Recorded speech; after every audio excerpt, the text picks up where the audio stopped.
this. It's amazing. Hi, guys.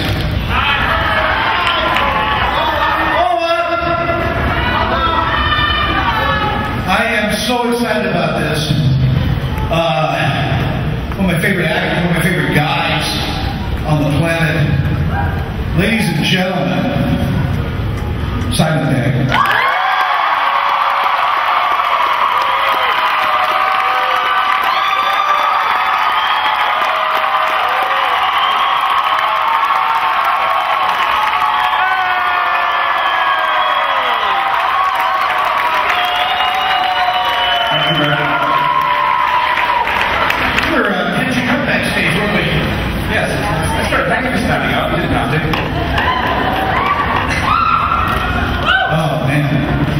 Before we start, we're going to be taking questions from the audience. There's Mario. Everybody say hi to Mario. Mario is going to be moderating down over there with our questions. But I want to find out first. You and I have talked a lot over the years. Hector and the Search for Happiness. This looks like it's hilarious. Yeah, it's a bit different. I mean, it's not really. It's different to what I've done before, in that it's not really associated with stuff I like, but stuff that we all like. You know, it's kind of drinking and an ordinary film. Yeah, really. But it's a bit more serious than anything I've done before. It's a bit more dramatic than anything I've done before. But we've always liked to kind of mix up our comedy with drama. You know, there's a lot of drama in Shaun of the Dead. There's a lot of drama, particularly in The World's End. There's a lot of drama. So for me, the jump. I love this country, but people move anything. It's great.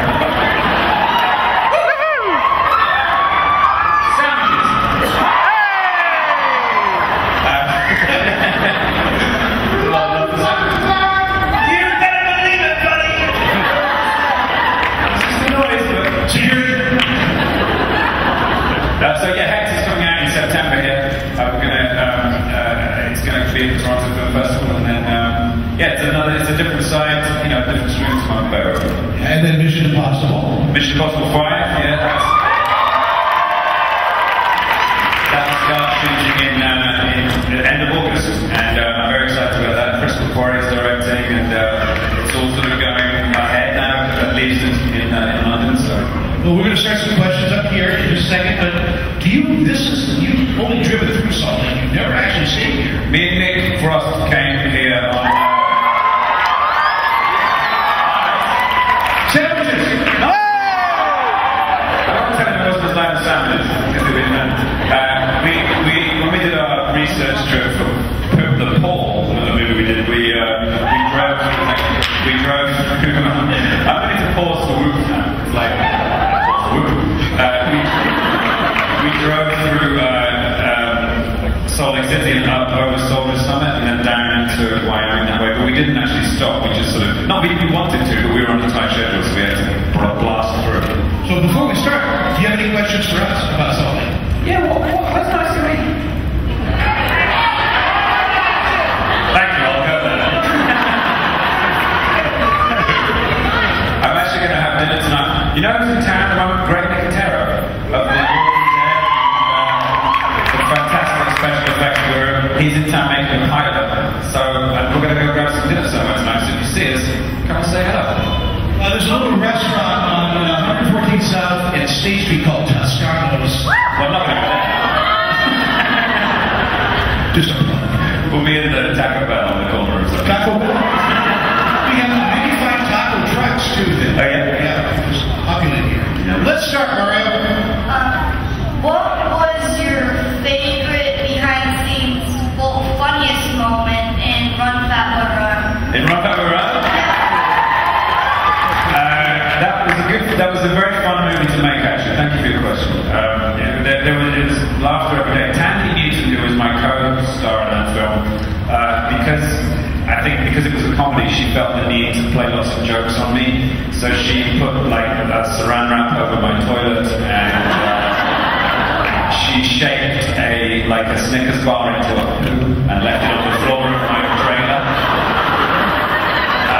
She stitched up the neck of my sweater. She is a pain in the behind, that one. But yeah, there was a lot of fun, a lot of silliness, and mainly Tandy's fault. Thank you.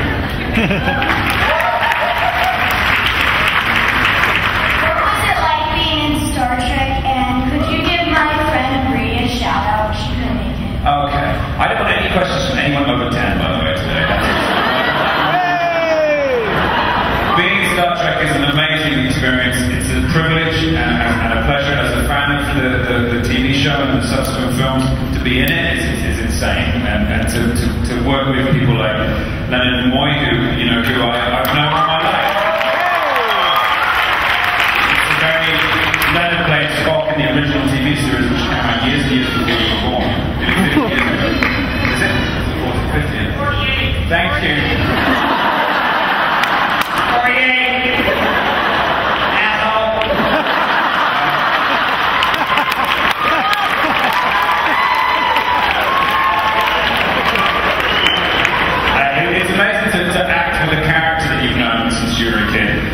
I meet a lot of actors, and I'm always impressed with the actors I admire, but to be in a scene with a character you've known all your life is a peculiar thing. So when Leonard looked at me, when we did the first Star Trek, in the first take, when you are my Dr. Scott, I kind of went,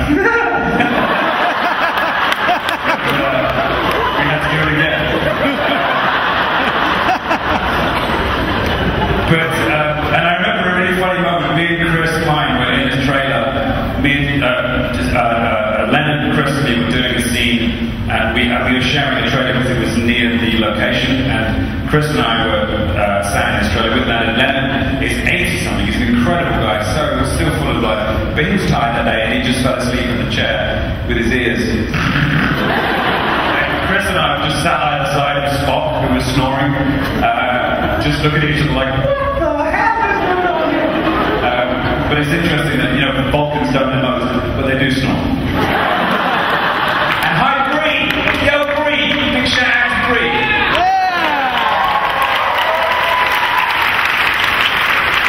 Oh, I'm happy, a 35-year-old, thank you.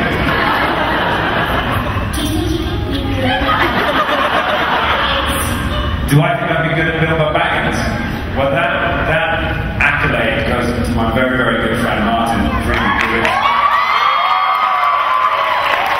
is one of my best friends in the world, and I am godfather to his son. He is someone who is a very, a common figure in my life, and I love Martin, and I think that he's one of the greatest actors ever, genuinely. He's currently doing Richard III in London. I'm going to go see that next week. So, yeah. So, I don't think I can do it as well as Martin, because Martin does it better than anybody.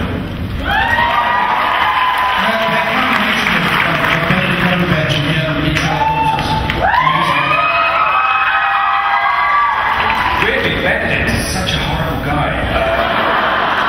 Touchy, very touchy. Yeah, he's touchy, he's difficult, and he's not very clever. But good actor, that's enough. Well, if you could be any character from any movie, which character would you be? That's a really good question. From any movie? Well, when I was a kid, when I was a 7-year-old kid, I wanted to be Luke Skywalker, obviously. I know a lot of the cool boys wanted to be Han Solo, because Han is the coolest character on the planet. But because I was little and blonde, I wanted to be Luke. But now, I don't know, there's so many cool ones out there. I watched a fabulous film yesterday called The Grand Budapest Hotel. And Ray Finn's character in that was so... it just looked like it had so much fun playing on that. That moment, I would love to play a character like that. It'll change tomorrow. Tomorrow it'll be the guy from Leave the World 2.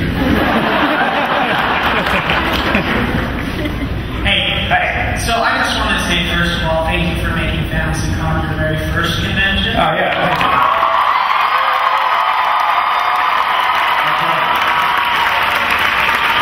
I was wondering if they brought that, or if there was talk of bringing Star Trek back to TV, would you reprise your role of Scotty?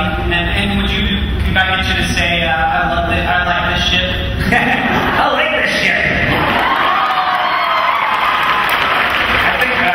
TV now is a completely different proposition to what it used to be. I think as it's got closer to cinema in terms of how we watch it, what we watch it on, the aspect ratio has changed, the budgets have changed.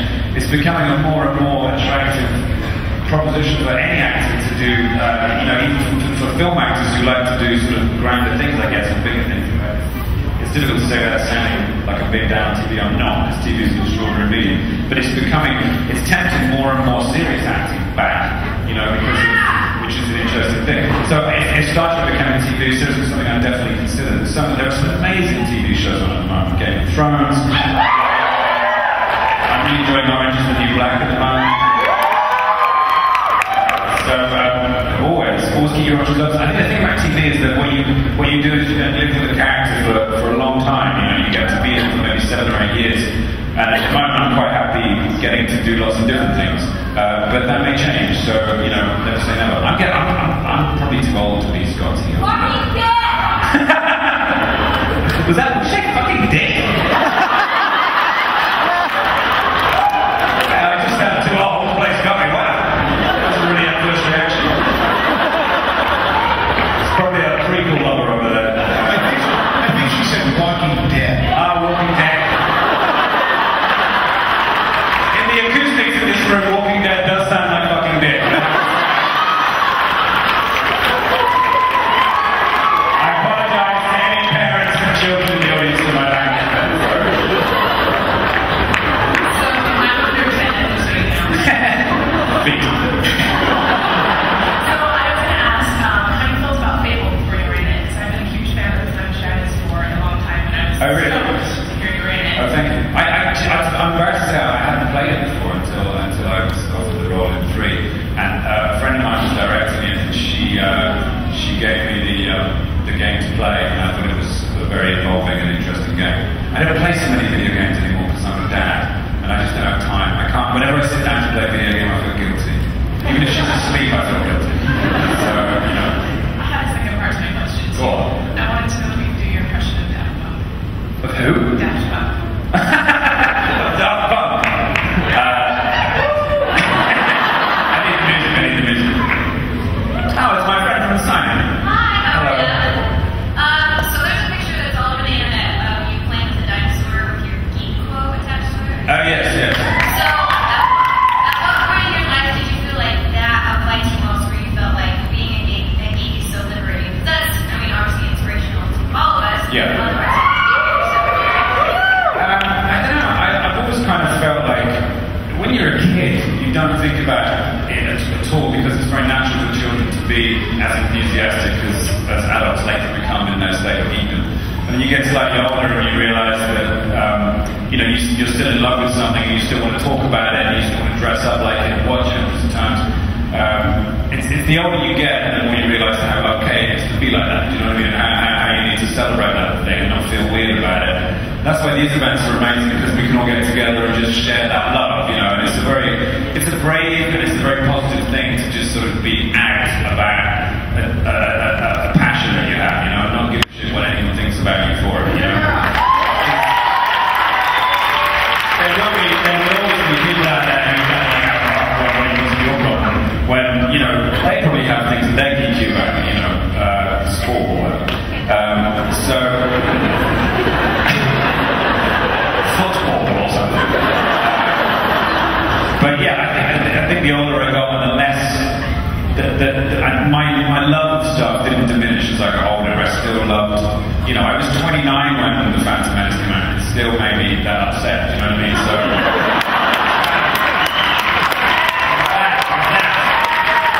that's good. Thank you. Hi, Simon. Hi. I just want to say you're one of my favorite actors, and one of my favorite movies is Hot Fuzz. My question is, we know you're kind of a prankster, and one of well-known is the neutron cream, but I wanted to know, whatever, you know, other sets or outside of set, what's your other favorite prank story? I'm really not a prankster. I'm kind of like, I work hard when I'm on set, you know, there's not much time usually for messing around. The neutron cream thing happened simply because it just spiraled out of control. And it wasn't just me, it was Pine, and it was the whole makeup department. I was sitting in makeup with Chris, and we were filming this nuclear facility, and I said, Chris, have you got your cream on? And he's like, what? And I said, well, you know, because you'll get sunburned if you don't wear this cream. I was just saying it as a joke, and then he fell for it, and I kept it going for like an hour. And then every member of the cast subsequently became longer. So Anton,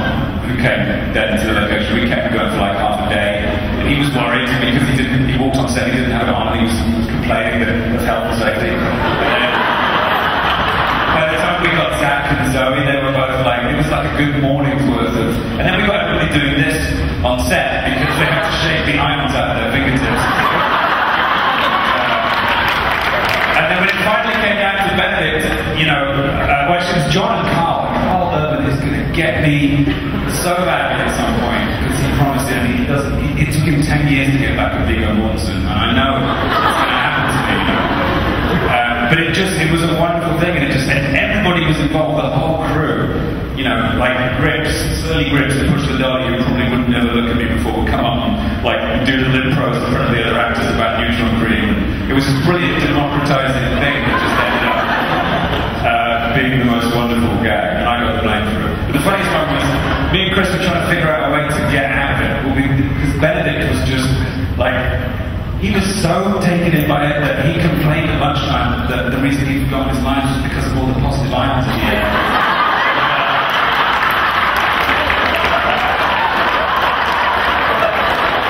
He said, I've got a bit of a headache, and I'm not really just getting to it.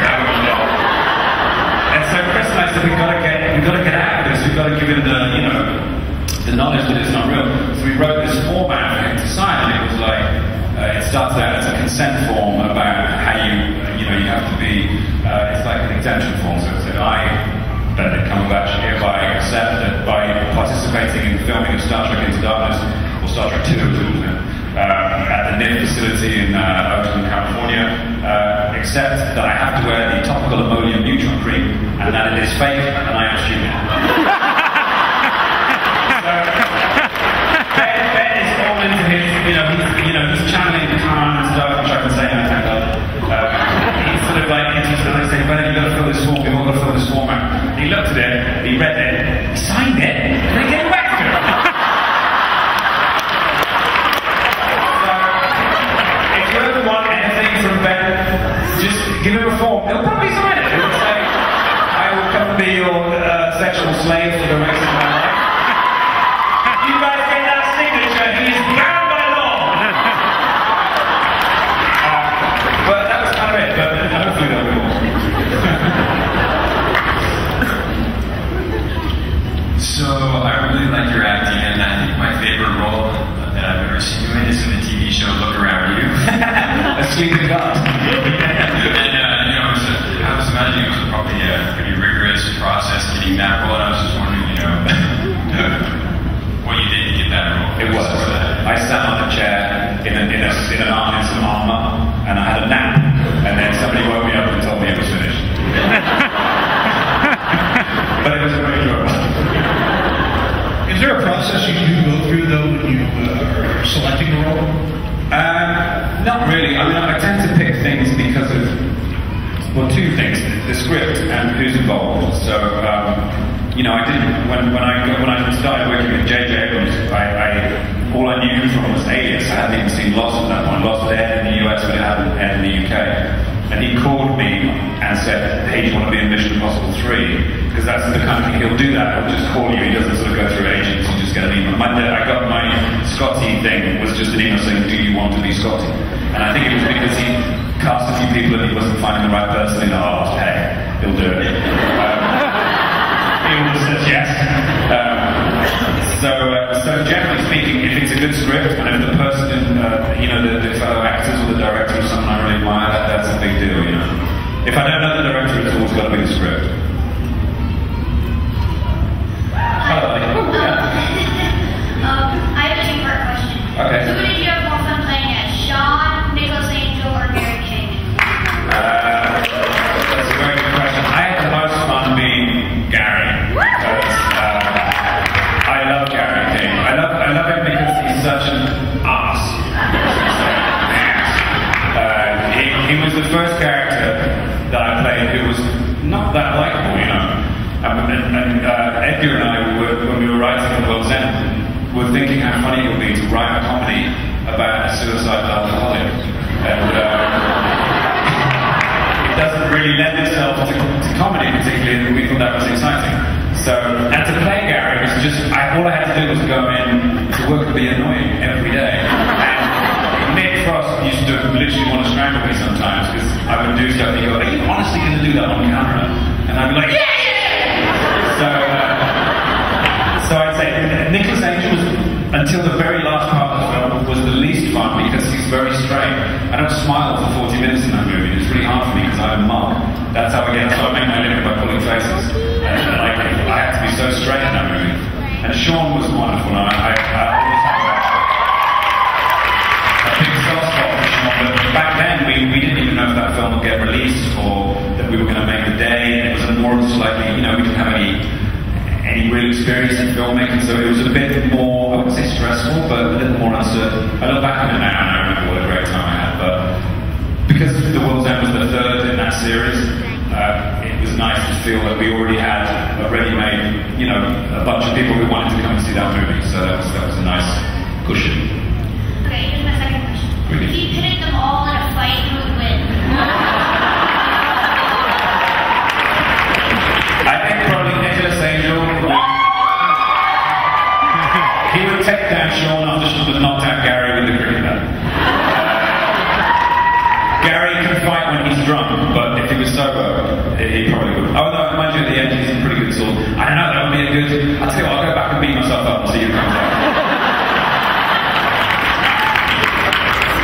I was wondering, what do you look for in a story or a script before you choose what projects to be involved in? Just usually good writing, you can usually tell when you pick up a script in the first 10 pages if it's going to appeal to you, or, as a writer myself, I always look for that angle a little bit, and you want to see invention and cleverness and innovation, and just, if something makes me laugh, I respond to it, so, or makes me feel anyway, it's just any kind of emotional response from me, if it makes me cry, equally it's a sign that it's probably a good script. So yeah, I think you have to be really careful. Sometimes if you read something and you don't feel anything, that's not a good sign. You have to be inspired in some way, I think. Thank you. I just want to say thanks for coming. Love your movies. Just saw fantastic fear of everything. Oh, thank you. So my question involves a video I saw on YouTube actually. Oh, God. You and Edgar Wright reenacting a scene from Star Wars. Oh, yes. Now, There's some people dressed up as that today, I saw. And so I was just curious, how often you do reenactings of your favorite movie like that, and you just, there isn't a camera there in the film. Well, weirdly enough, Nick and I became the friends that we are today 20 years ago because I met him through my girlfriend at the time, and we started hanging out. I really liked him, and we sort of clicked. The moment that we really clicked was we were in an Indian restaurant, and one of us, and I can't remember who it was, made the noise of the Max droid from Star Wars, and it was like, whether it was me or him, just went like that. And I looked across at him, and he looked at me, and there was this kind of chemistry in the air, and everything went into slow motion. And the whole rest of the restaurant disappeared. It was just me and Nick. And Berlin to take my breath away playing in the background. And I knew when you go back with Alan that he was my boy. But yeah, we've been known to accent. We didn't want to do that sketch on that day. We were promoting Paul, and College Humor came along and said, we got this great script, it's really funny. Nick and I were like, yeah, right, whatever. Honestly, we were kind of in a bad mood, and we were like, we don't want to, do we have to do a sketch? Can't we just do an interview? We're divas, we're horrible, you should hate us from it. And we read it, and we were like, okay, it's quite funny. And then obviously we got the costumes on, and it was enormously funny. So big up and huge respect to College Humor for coming to us with that idea. It was theirs, so we just sort of brought it to life.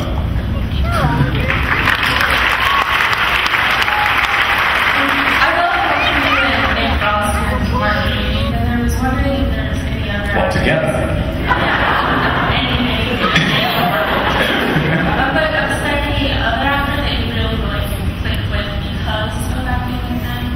Yeah, I've met people, I've worked with people on jobs and found great chemistry there. You always hope that's going to happen. I really love my Star Trek friends, they're always a great bunch of people.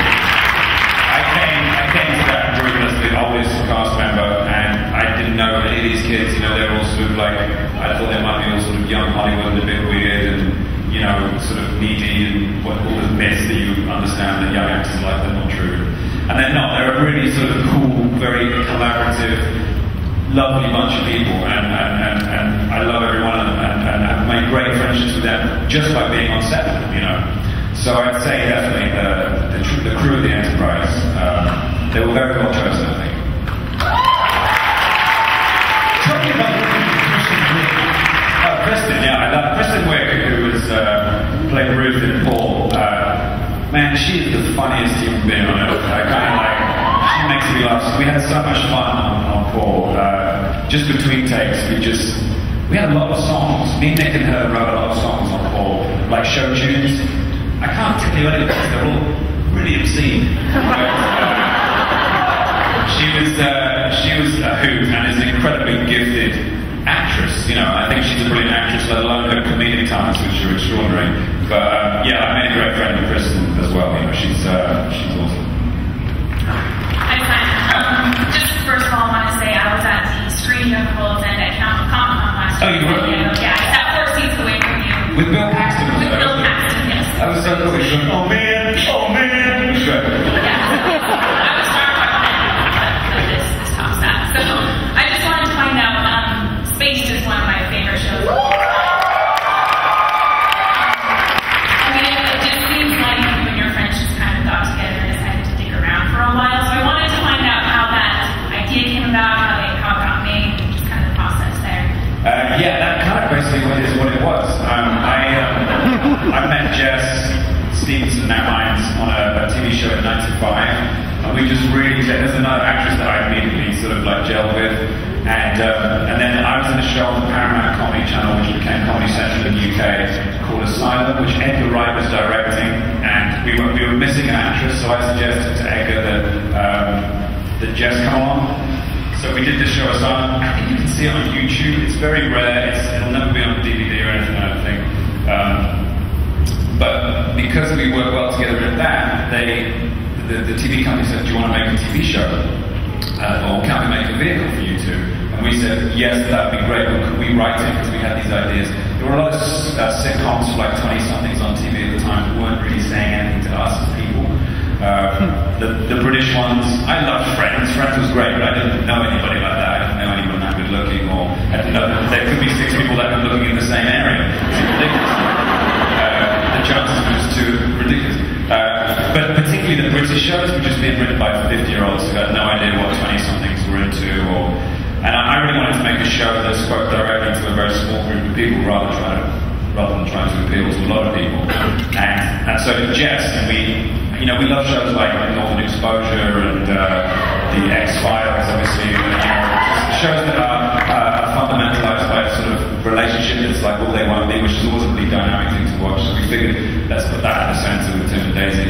And then build out from there. And I really wanted to express my sort of geekdom a little bit through Tim. And it's very interesting that going back to, I know I'm not about all the time, but the Phantom Menace came out just after we finished shooting the first series of Space, and before it went out. So there's a little, when they watch the trilogy in one of those episodes, there's a thing that goes up that says 3 good Star Wars films later. That was put in after, because I could just come back from New York crying, and yeah, but it was very much us sort of just, you know, doing our own thing. We were allowed to get on with it. Edgar came in because he was just this insanely gifted guy who was clearly going to be a film director one day, and we needed to get him immediately while he was still, you know, small enough to do a tiny low-budget Channel 4 sitcom. And it just happened, you know, and I look back on it very fondly. I'm very sorry we never got to do a 3rd season. It wasn't because they didn't want it, they did want it, but time and circumstance and Shaun of the Dead, it just changed things a little bit. And then getting back together again just became harder and harder. And now, there'll never be more space because we'll never get Edgar back to doing something as small as that. You know, he's a film director. He always has been, and he should be directing films. He's one of the best at that. And we can't make space without Edgar. So, you know, but thank you. And I love that people have seen it here. That's great.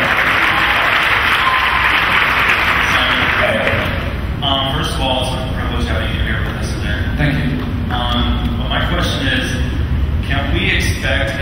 films from you and the team that made the Corretto trilogy in the future? Oh, absolutely.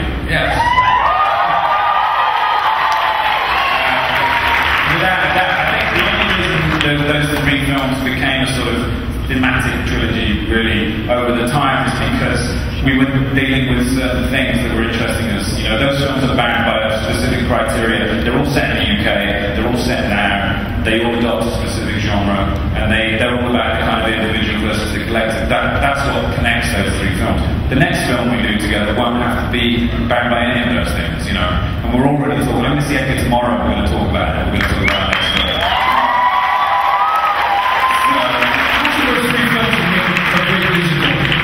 I think Shaun of the Dead would make a great musical. I say that, but when I first came to Los Angeles to sort of have my meeting with my, you know, the US agent as this kind of very parochial young English boy sort of out in LA thinking, oh, this is very strange. And this story requires me to curse, so please forgive me in advance. I sat down in this meeting, this CAA I was with them, in this huge boardroom full of like suited guys and girls, and they all said hello, and then this one guy said, son, Shaun of the Dead, the musical. And I literally went, fuck off. Thinking that he was joking, and he wasn't. So the whole place just went completely silent, like they thought they'd really offended me. But that's how we say hello in the UK.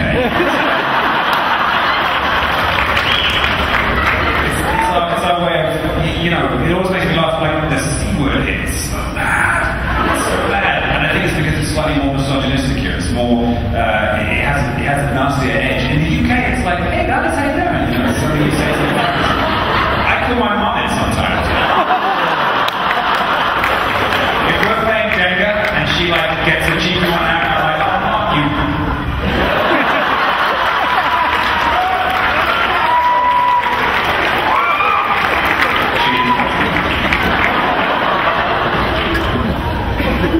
Just mentioning Edgar, obviously I'm a huge fan of him. I think he's absolutely one of the best artists in Hollywood. As one of the few handful of people who's actually read his Ant-Man script, is there anything you can tell us about that? And if not, can you kind of let us know, unfortunately, what we're going to be missing out on?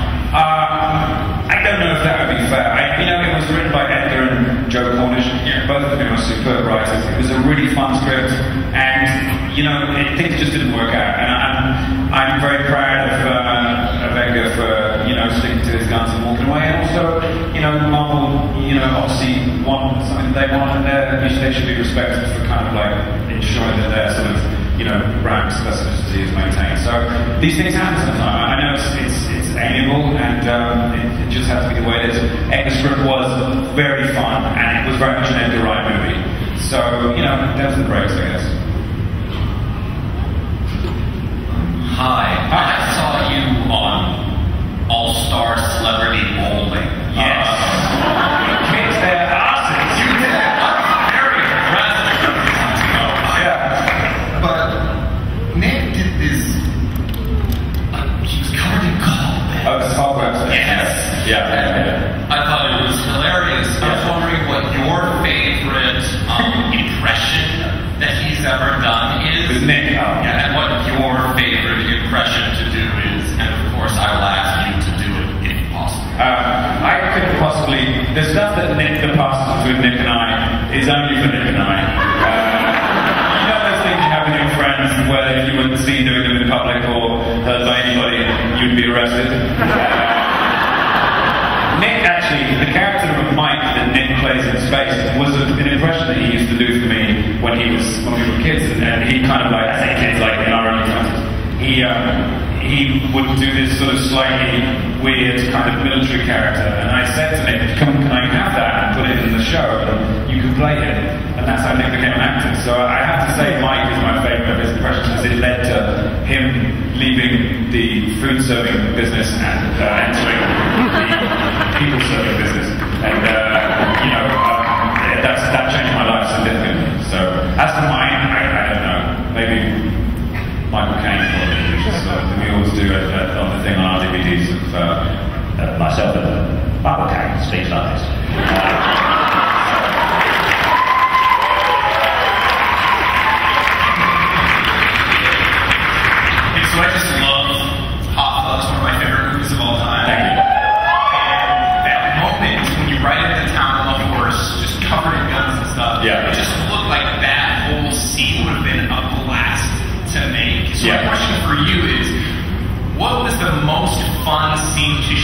for you in that movie, or just in all of the movies that you've made? I've had so many kind of like great scenes. The last part of Hot Fuzz, the big high octane action sequence, was a lot of fun to shoot. We did a lot of running around and banging. Banging? That sounds bad. We did a lot of banging during the making of Hot Fuzz. But we were popular guys, believe it or not.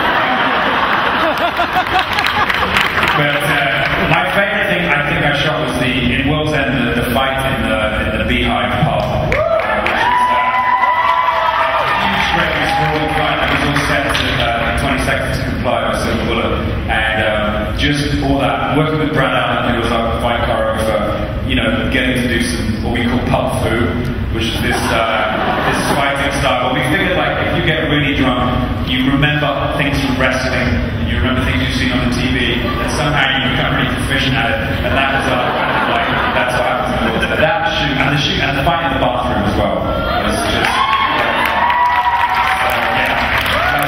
not for real. We're going to have time for just a couple more questions. Sure. Hi, Simon. Hi. My question is that since this is your first panel, Yes. what question would you like us to ask you, or what question would us? Wow, what question would I like you to ask me? Well, no pressure. I don't know. There have been so many lovely questions today that I think I'm fully sated. I think I'm absolutely full of questions. But for you guys, let's not talk about me. What do you think about me?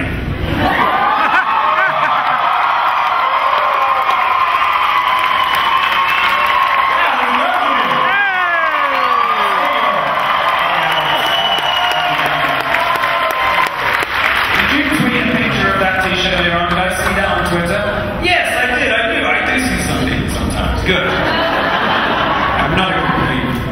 Hello there. Hi, Simon. I'm Kevin. I absolutely love you. I'm a huge fan. I feel like your work is just super authentic and real. Thank you.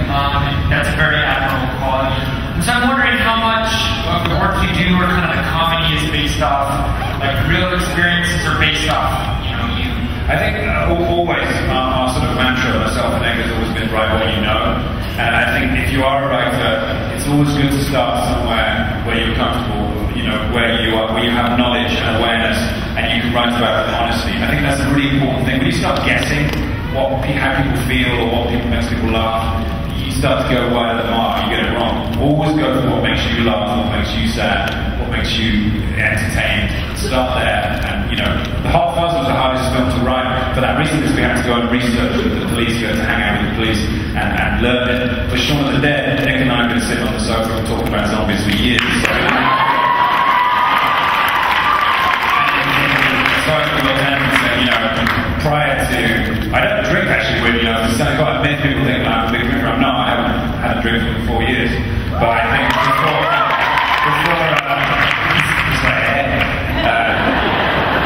I'm Simon, and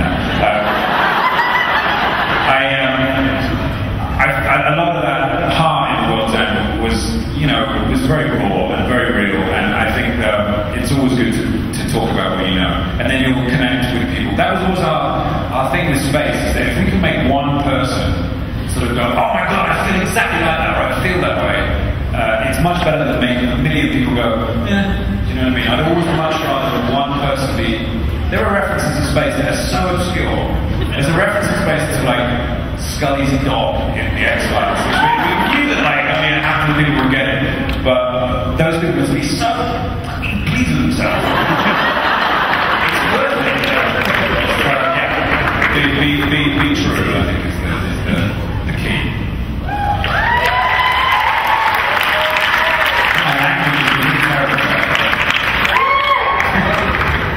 Hi, Simon. I'm going to bring us down a notch. Go on. Because we've been talking a lot about the comedic aspects here.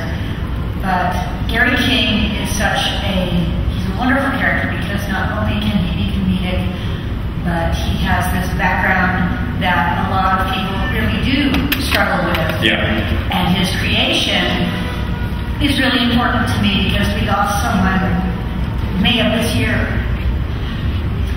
And I wanted to know what part of Gary what part of his creation made the world end what it is? Well, as I said earlier, I think I wasn't being flippant, but we thought it would be a challenging thing to make a comedy about someone who was essentially very sick. Gary is an addict, and he's deeply, deeply unhappy. All his bravado, all his kind of flair is all about fooling himself and fooling his friends and thinking that he's okay, and he's not okay. He's dying, and I think it was a real key issue in the film to keep that intact and have. I know addicts. I have friends who are addicts, and I've seen people suffer because of addiction. And it's a terrible, terrible disease that's often overlooked. Often people look down on it because they think, oh, it's your fault, but it's not. It's an illness. And I think that it's something that it's either addressed in very sort of like serious drama. It's rarely addressed in a populist form. We figured doing it as a comedy and smuggling it in, as we often do, with stuff. I mean, Shaun of the Dead is a comedy, but he still has to shoot his mom. They're still very, albeit metaphorical growing up, he still has to go through that trauma. And with Gary, even more so, it was something that was important to us to kind of make his suffering very, very real. And underneath all the comedy, there'll be this terrible secret, and you don't find out what that is until the end. And I think when you watch the film again, because we always want people to watch our films more than once, it's important. We build them to be watched several times. There are things that you won't spot the first time because you won't be able to spot them unless you know exactly what happens. When you go back and watch it again, you see, all this time Gary's wrists are bandaged in this whole film. It changes how you look at it. And it also hopefully makes you realize that sometimes if there's someone in your life who's a pain in the ass, maybe there's a reason for it. Do you know what I mean? So that was just creating a real character. It's important to us. I'm sorry. And you were listening to 3,000 people who were going to go on pub crawl with you. That's my channel. Let's go. Simon, we really love you. Thank you. And my daughters and I love you a lot. It's no benefit. It's no harm. Is there any chance that you'll do again starring role?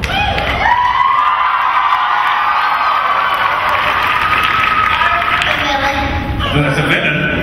Well, I would love to do that. Would be something I'd be very honoured to do. I love that show, and I love both those guys. They're great to work with. It's such a popular show, such an auspicious gig to do. Of course, if I was asked, I would do it in a heartbeat. Of course. But as a fan, it's still. I forget. I remember when I watched Star Trek the first time, the first film. Scotty doesn't come into it for like 70 minutes, and I was enjoying it so much. And then when I came on, I was like, oh. It kind of popped me out of it. I was like, so sometimes it's not good to be in the things that you love, but of course I love being in Star Trek. But I'm very lucky that I get to be in these things which I'm a fan of. It never is lost on me. I love going out to sometimes participate in these things. So